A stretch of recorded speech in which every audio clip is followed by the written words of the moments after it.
Se lo habíamos anticipado antes de la pausa. Con nosotros el senador por la región de los Lagos, Iván Moreira. Bienvenido, senador. El placer de poder compartir en Vértice para tomar el pulso. Claro, absolutamente. Y hay muchos temas sobre la mesa, senador, pero partamos tal vez por el que está hoy día más vigente. En todo el país se produjeron marchas, aquí en Puerto Montt también, respecto del movimiento No Más AFP, claro, hoy día unido además con el movimiento de los empleados fiscales. Partamos por el tema de las AFP. ¿En el Congreso se está viendo algún proyecto, algo que aluda al tema de las pensiones hoy día? Para hablar con franqueza, creo que hay hoy día una actitud de parte del Congreso Nacional, y también tiene que haberlo en el gobierno, el interés de poder dejar, antes que se acabe este gobierno, las bases para una transformación, para una modificación, una reforma previsional que permita conciliar verdaderamente los intereses de los cotizantes. Creo que el concepto de no AFP es muy fácil decirlo, pero también tenemos que entender que un proceso de esta naturaleza de cambio requiere tiempo, y no hay tiempo, porque las personas no pueden seguir esperando con lo que hemos denominado pensiones bajísimas, y hasta hemos introducido el concepto de pensiones miserables.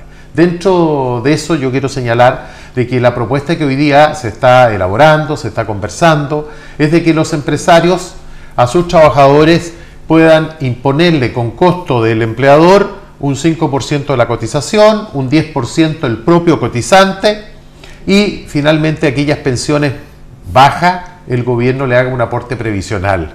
Nosotros entendemos que cuando se hizo la reforma previsional con respecto a la AFP, se basaba principalmente en el ahorro personal, en la cotización personal individual, pero es muy difícil que con los sueldos, el promedio de sueldos que hay en nuestro país, las personas puedan con el ahorro tener una muy buena pensión. A eso hay que sumarle los costos, en algunos casos excesivos, de administración y otros de la AFP, y que resultan un retroceso para las propias personas que quieren tener una pensión digna. Creo que no se trata de cambiar las AFP de la noche a la mañana, ni menos volver al sistema que sí fracasó, que sí fue miserable, que fue el sistema de reparto. Yo espero que el próximo gobierno tramite en forma rápida una reforma previsional. No necesariamente va a implicar de decir no más AFP, porque hay muchos millones de chilenos que también están cotizando, pero hay que buscar el equilibrio necesario con una legislación adecuada, donde el Estado de Chile tiene que hacerse cargo. A mí me parece muy bien que la gente se pueda manifestar. Y siempre uno tiene que entender que cuando la gente se manifiesta le está haciendo un llamado a la política, le está haciendo un llamado al gobierno para que los escuche. El mundo político y el gobierno lo ha escuchado. Ahora tenemos que ponernos a trabajar en forma rápida para hacer una presentación de una propuesta viable en esta materia. Y quiero señalarte que a mí me parece totalmente contradictorio que hoy día este señor que aparece de coordinador de el movimiento social en contra de la AFP se lave las manos por lo que ha sucedido, sobre todo en Santiago: tomas, barricadas, violencia. Aquí tiene que hacerse cargo. El dirigente Mesina es un dirigente de izquierda, totalmente de izquierda, tengo entendido que es del Partido Comunista, y cuando los movimientos sociales legítimos de reivindicaciones son aprovechados por ciertos sectores de izquierda radicales, extremos, obviamente va a perder legitimidad. Así que esperamos que este movimiento sobre una reforma previsional de los chilenos sea un movimiento gremial. Creo que el elástico ya se cortó. Nosotros aprendimos, nosotros escuchamos, ahora el gobierno tiene que elaborar una propuesta junto con un grupo de personas de todos los sectores políticos. Yo siento que el que va a tener el gran desafío de mejorar las pensiones en Chile va a ser el presidente Piñera, porque no me cabe duda de que el presidente Piñera va a ser el próximo presidente de Chile, luego de los resultados que nosotros hemos visto a diario de una nueva mayoría en donde precisamente los parlamentarios del gobierno, como se está hundiendo el buque, sálvese quien pueda, y los parlamentarios del gobierno son los que rechazan proyectos de ley del propio gobierno en el Senado y en la Cámara de Diputados. Ahora, senador, usted hablaba de ese 5%, hoy día una de las grandes discusiones. ¿Usted de qué es partidario? ¿De que ese 5% vaya a la cuenta de capitalización individual, o sea, en el fondo a la pensión de cada persona, de cada trabajador de la empresa? Correcto. O bien que vaya a un sistema de reparto solidario. ¿Por qué postula esto? Yo soy partidario de que ese 5% que está entregando, pagando el empleador, sea para sus propios trabajadores. Ahora, si a mí me dicen de que 1 o un 2% vaya a un fondo solidario, sí, es posible, pero el grueso de ese aporte que está entregando el empleador al trabajador, ese aporte previsional, tiene que ir para la persona donde trabaja, tiene que haber un incentivo. Pero bueno, mira, se están haciendo propuestas, esas propuestas tienen que ser rápidas, y aquí no basta con un eslogan, no más AFP. No, yo diría, no más pensiones bajas, busquemos una solución. Y esa solución se tiene que hacer a través de una propuesta legislativa y tiene que ser rápida y tiene que ser viable. No podemos de nuevo, por segunda o por tercera vez, fracasar en el sistema de pensiones en nuestro país. Así lo fue en los años 70, los años 60, los años que nosotros conocimos en la historia de nuestro país. El sistema de reparto fue nefasto. El sistema de AFP no funcionó como se esperaba y ahora tenemos que mejorar eso a través de una reforma previsional, pero bien hecha. ¿Y por qué no funcionó el sistema de AFP? ¿Funcionó porque el sistema no está creado correctamente o no funcionó por los criterios de las empresas que están detrás de la administradora? Yo creo que lo que sucedió aquí fue que, como se pensó que la AFP iban a entregar una buena pensión y se basaba en el ahorro previsional individual, se planteó como pensando en los años 80 como que iba a ser más la pensión por el ahorro que iba a hacer la persona. Con una esperanza de vida más corta. Claro, más corta, con un mayor ahorro. Pero los sueldos durante 2 décadas, la verdad que no han subido prácticamente muy poco o nada. Entonces, obviamente, como está basada esa previsión en base al ahorro personal, es muy difícil. Ahora, senador, Ahora también hay que decir las cosas como son. En los costos de administración, los costos de que significa cuando se invierte, una AFP invierte en el extranjero, en fondos internacionales u otros, también se le está cobrando al cotizante un porcentaje. Es un sistema un poco siniestro tal vez, porque parece ser que la empresa nunca pierde. Invierte afuera, pierde dinero, paga el cotizante. El costo de la inversión es de cargo del cotizante. Y al cotizante además le cobran por administrar sus fondos. Bueno, por eso que yo creo que también hay que buscar un equilibrio, porque tampoco puede ser que si yo tengo una cantidad determinada de plata en una AFP, como hay fondos accionarios internacionales y nacionales, y si le va mal a la AFP, el costo lo está pagando el cotizante. Bueno, y no tiene ningún costo, por decirlo así, la AFP. Entonces hay que compartir los riesgos, hay que buscar un mecanismo de esa manera, pero hay que hacerlo en forma responsable, no con populismo. Y yo he visto que hay ciertos sectores que en forma populista quieren aprovecharse de este clamor de todos los chilenos que han jubilado, que están por jubilar y que van a jubilar ahora a los 65 años, y verdaderamente la previsión que hay hoy día es verdaderamente vergonzosa, y eso todos lo sabemos. Ahora, senador, la marcha de los partidarios del movimiento No Más AFP en Puerto Montt se vio cruzada también por otra movilización que ya va a su tercera semana, la de los empleados fiscales, y que esta semana tuvo un capítulo en el Congreso en el que usted fue protagonista también, en el sentido de este rechazo al aumento del 3.2% guarismo que instaló el gobierno. Lo que llama la atención del chileno medio, el que anda en la calle, el que se sube al colectivo y que compra todos los días 1 kilo de pan para su familia, es que parece ser de que llegado la última quincena del mes de octubre, la primera del mes de noviembre, todos los años hay un paro de empleados públicos que se extiende por varios días, provoca varios trastornos, y después viene obviamente la compensación y la mejora en más o en menos de lo estimado por el gobierno. Pero no ha habido ningún gobierno que haya resuelto, que haya llegado a un mecanismo que permita a los empleados públicos saber con antelación cuánto va a poder aumentar sus ingresos y también mantener el servicio que ellos prestan a los chilenos. ¿A usted le parece que esto es un conflicto que parece ser agendado y parece estar siempre dispuesto a ocurrir? Mire, yo creo que se han hecho esfuerzos en el Congreso, en los gobiernos, de llegar a un acuerdo con los empleados públicos en el contexto de poder negociar para 2 o 3 años un determinado reajuste, ¿ah? Y buscar ese mecanismo. Pero lamentablemente los gobiernos restringen mucho sus recursos y no quieren comprometerse con recursos futuros. Pero tenemos que buscar ese mecanismo porque no es bueno para el país los paros.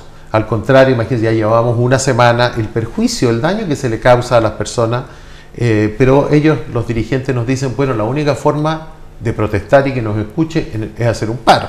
Yo entiendo esa postura, yo no soy partidario de los paros, pero entiendo que tienen que haber movilizaciones bajo ningún gobierno, porque aquí no se trata de sacar cálculos electorales porque no es mi gobierno, yo soy de oposición, no. Sea mi gobierno o sea el gobierno del otro, yo no soy partidario de los paros, sí de las movilizaciones pacíficas que permiten que la gente se escuche. Hay que buscar una fórmula. Yo espero que el próximo lunes la Presidenta de la República pueda mandar un veto aditivo con indicaciones que permitan subir el guarismo. Ahora, la razón de los bonos, estos bonos de término conflicto, estos bonos que se entregan, los gobiernos siempre quieren a través del bono subir, porque no quieren subir el guarismo, porque si aquí se sube el guarismo, un ejemplo, a 4 o a 4,5% de reajuste, pasa a ser un piso para el próximo año, no puede ser menos. Entonces, vía bonos de término digamos, de conflicto, de alguna manera logran disimular esta cifra. Así que, por lo tanto, yo espero, porque ellos están pidiendo un 7%. Ahora, de verdad, yo creo que pueden tener mucha razón, pero también hay una cuestión de responsabilidad fiscal. ¿Y se puede llegar al 7%? No, o sea, ¿para qué te voy a mentir? Es muy difícil. Yo creo que se puede subir a un 4 o a un 4,5, pero más de eso yo lo veo muy difícil que se haga. Y ningún gobierno lo haría estando en un periodo de crisis con restricciones. Pero hay que buscar de alguna manera una solución para el tema del reajuste, hay que buscar una solución para los empleados públicos. Y te digo, 10.000, 20.000, 30.000, no tengo la cifra exacta de los funcionarios que son a honorario. Eso le iba a preguntar porque eso es un porcentaje minoritario, 30-40%, los funcionarios públicos de planta, que son los movilizados. Pero hay un 60 o tal vez un porcentaje mayor de personas que están a honorarios. Personas que han hecho carrera boleteando al Estado. No por nada dicen que el Estado es el peor empleador de Chile. ¿En algún momento eso se tendrá que terminar o se va a seguir este sistema mentiroso? Todos los gobiernos han dicho que van a darle una respuesta, una solución, y no lo hemos visto. Al contrario, a través de una ley que se postergó a su cumplimiento, su inicio, se establecía que a partir de marzo o mayo abril de este año, abril, en que las personas que tenían honorarios tenían que imponerse ello, que era obligatorio. Y además con una aberración matemática, porque en el fondo hay un descuento de un 10%, y si las personas iban a su devolución de impuestos, no les alcanzaba para cubrir el 15% que tenían que entregar de impuestos, terminaban pagando. Nosotros propusimos que las personas que tuvieran honorario, el Estado hiciera un aporte pagándole el porcentaje de la previsión que la ley establecía. Esa ley no se ha podido aplicar y se postergó su entrada en vigencia precisamente por lo que significa y la situación económica que se vive el país. O sea, se le heredó al próximo gobierno porque va a partir el 2018. Yo creo que el próximo gobierno va a tener un gran desafío, le va a costar mucho gobernar, sobre todo si nosotros ganamos, pero tenemos que tener claro que hay temas prioritarios como el tema previsional, tiene que ser el gran tema, obviamente los temas de salud, de educación, la delincuencia, son todos temas relevantes, pero siempre va a tener que haber uno de mayor compromiso, y creo que la impronta del próximo gobierno, si lo encabeza Chile Vamos, a través del presidente Piñera, creo que va a tener un gran desafío, si no vamos a tener muchas movilizaciones sociales. Hoy día las movilizaciones sociales ni siquiera son con guante blanco para el propio gobierno de la nueva mayoría, en donde se supone que hay afinidad política. Imagínense que un gobierno de centro-derecha logre asumir el gobierno, nosotros vamos a tener muchos problemas, así que el presidente Piñera o quien gane las próximas elecciones tiene que ser un presidente muy audaz, que escuche, que reconozca las peticiones de la ciudadanía y que le des soluciones en un muy corto plazo. Ahora, ¿usted cómo califica lo que ocurrió con el proyecto de ley del gobierno? Este rechazo, bueno, esta medida histórica de tener 0 votos en la Cámara de Diputados. Bueno, todos los parlamentarios de la nueva mayoría votaron en contra. Algunos parlamentarios de Chile Vamos en contra. Y otros votaron abstención con un sentido de responsabilidad. ¿Y por qué sentido de responsabilidad? Porque no es fácil votar en contra. Porque si esto no se aprueba y el gobierno no envía un veto aditivo con algunas indicaciones para mejorar este guarismo, no hay reajuste para los empleados públicos. Y sigue el paro. Porque para que haya reajuste tiene que haber una ley. Entonces la gente no tiene ningún tipo de reajuste si esta ley no se aprueba. Entonces también uno tiene que ser responsable para que los empleados públicos tengan su reajuste. Yo espero que los paros terminen el lunes y el gobierno se allane a buscar una solución de poder subir este famoso guarismo de 3,5 a 4 o a 4,5, pero hoy día ofrecerle a la gente un 7%, eso no es real, porque no lo va a hacer ningún gobierno. Ahora, senador, entrando en la discusión política, estamos en tierra derecha para las elecciones internas de los partidos de Chile Vamos. La UDI tiene un proceso interno, Renovación Nacional también tiene el propio. ¿Qué va a pasar con las candidaturas presidenciales? Porque uno mira hoy día y es un abanico muy amplio el que tiene la centro-derecha liderada en todas las encuestas por el expresidente Piñera, pero hay varios nombres, está Osandón, está Kast, hay varios precandidatos también en todos los partidos. ¿Cómo ve usted? ¿El tema en primaria o le entregan la candidatura a Piñera? Yo te quiero decir una cosa, mire, no es de ninguna manera una actitud descalificatoria. El único candidato presidencial en serio que tiene la derecha hoy día es Sebastián Piñera. Pero el que no lo demás es música. Entonces, si a mí me dijeran que en la centro derecha hay más candidatos que son competitivos, yo lo entiendo, bienvenida a las primarias. Pero el presidente Piñera ha dicho: yo estoy dispuesto a primaria, pero tampoco hagamos perder el tiempo, porque todos los demás candidatos de nuestro sector son candidatos que no marcan ni el 1, ni el 1,5, o el máximo 1 o el 2% de intención de voto.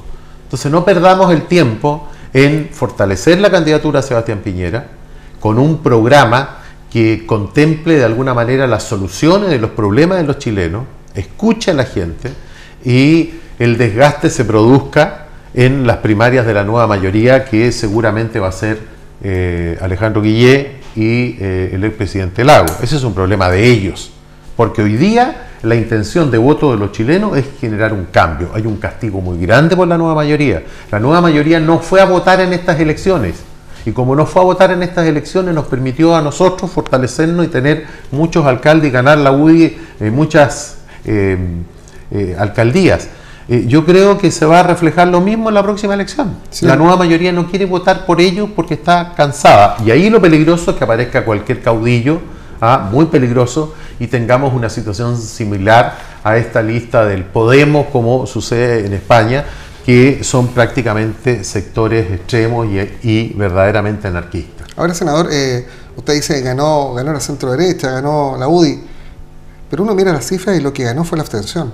¿Cómo pretenden ustedes cautivar a la gente que un día domingo no se levanta a votar, sale con la familia a pasear, toma un día libre y no cumple con el viejo deber cívico de ir a... Debiera haber empezado así yo. El gran ganador de estas elecciones fue la abstención. Efectivamente, eso es así. Y por eso que institucionalmente, gobierno, todos los sectores políticos, el Parlamento, tenemos que hacer esfuerzo para que la gente vaya a votar. Es un deber cívico, aunque el voto sea voluntario. Y yo soy partidario y he sido siempre partidario del voto voluntario. Uno de los primeros proyectos en el año 95 lo presenté yo. ¿Y por qué encuentro que es importante el voto voluntario? Porque no podemos tener nosotros tanta comodidad, que vayan a votar por nosotros. Nosotros, los políticos, tenemos que convocar a la gente con ideas, con propuestas. Por lo tanto, creo que hay que hacer un gran esfuerzo para que estas próximas elecciones presidenciales y parlamentarias la gente vaya a votar, porque la gente está muy molesta. Ahora, yo te quiero señalar que gran parte de esa abstención en las municipales es de la nueva mayoría, Porque la nueva mayoría no es que haya ido a votar por nuestro candidato a alcalde, algunos sí, pero no en términos generales. La nueva mayoría no fue a votar para castigar a su propio gobierno. Y eso es lo que ha sucedido. Ante el costo de un mal gobierno nacional, no era para los alcaldes. Pero en esta oportunidad, los alcaldes también tuvieron que hacerse cargo de una responsabilidad política de lo que está haciendo su propio gobierno. Se nos está acabando el tiempo, senador, pero no quiero perder la oportunidad de que podamos conversar de este proyecto de ley de identidad de género, que usted ha anunciado derechamente que lo va a rechazar. Y son pocos los parlamentarios que con mucha antelación hablan de cómo va a ser su votación, especialmente cuando hay detrás un tema valórico. ¿Por qué usted está en contra de este proyecto? Mire, yo quiero señalarle que yo no ando cazando homosexuales, ni ando cazando ni persiguiendo de ninguna manera transexuales. Yo los respeto. Pero ellos, lamentablemente, tienen una actitud, el Móvil y todas estas organizaciones, de una intolerancia total. No respetan nuestro pensamiento. Yo creo que la ley de identidad de género es una ley aberrante. Es una ley, para mí, del mal.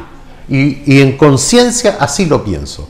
Y yo cuando fui candidato a senador, yo transparenté mis posiciones valóricas. Así que por lo tanto la gente sabe cómo yo voy a votar la ley del aborto en contra, la ley de la legalización de la marihuana, la ley del matrimonio homosexual y la ley de identidad de género. Yo las voy a votar en contra por convicción, porque lo que está haciendo la nueva mayoría es imponer una agenda valórica.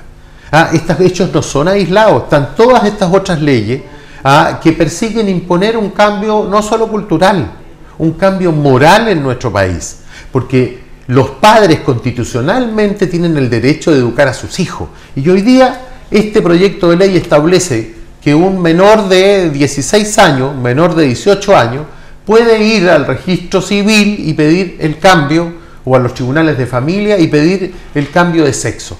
Nosotros creemos que hay una educación del padre. Nosotros a los niños les prohibimos a los jóvenes menores de 18 años tomarse una cerveza, está prohibido. Manejar, está prohibido. Y nosotros le vamos a dar, digamos, esta facultad para que un menor de edad vaya y pida el cambio de sexo. Yo creo que las leyes no tienen que cambiar el orden natural de las cosas. Es mi convicción. No solamente una convicción cristiana, sino que una convicción también cultural del estilo de vida que ha tenido siempre Chile. Entonces, nosotros no podemos estar siempre legislando para las minorías. Nosotros tenemos que legislar siempre buscando el bien común de las mayorías.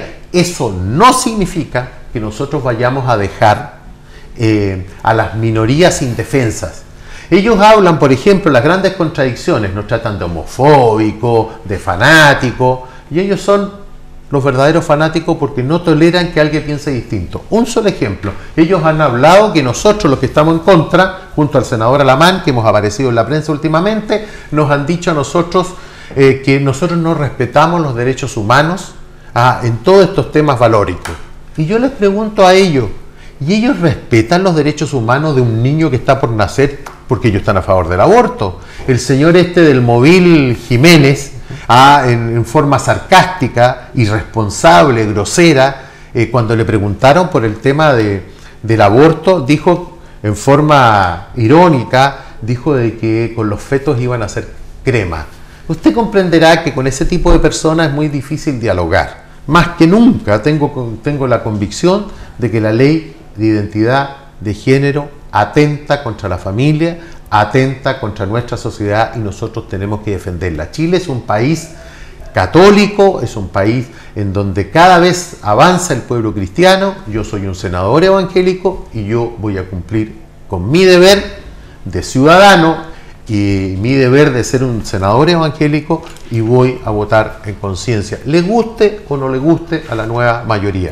Yo espero que la democracia cristiana en el Senado sea también un muro de contención. Ellos son cristianos y me parece que hay varios senadores que tienen una mirada muy distinta a la de ciertos sectores de izquierda. Nosotros esperamos que este proyecto se rechace, pero para eso necesitamos 2 o 3 votos de la democracia cristiana, porque sabemos que la izquierda está totalmente comprometido con este cambio cultural, con este cambio, con este orden, con este nuevo orden moral que ellos quieren imponer, como lo han hecho también en materias política, en materia económica y en materia social.